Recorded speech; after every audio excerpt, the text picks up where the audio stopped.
حضور اکرم صلی اللہ علیہ وآلہ وسلم کا ارشاد ہے، تمام اعمال کا دار و مدار نیت پر ہے، اور ہر عمل کا نتیجہ ہر انسان کو اس کی نیت کے مطابق ہی ملے گا۔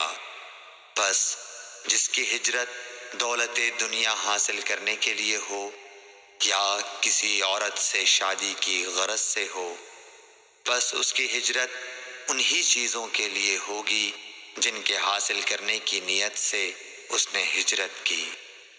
صحیح بخاری حدیث نمبر 1۔ حضور اکرم صلی اللہ علیہ وآلہ وسلم نے فرمایا کہ وحی نازل ہوتے وقت کبھی مجھ کو گھنٹی کی سی آواز محسوس ہوتی ہے، اور وحی کی یہ کیفیت مجھ پر بہت شاق گزرتی ہے۔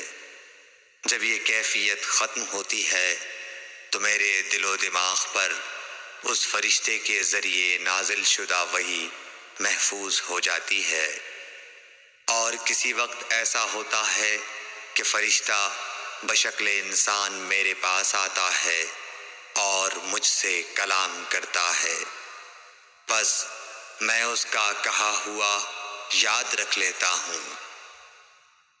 صحیح بخاری حدیث نمبر 2۔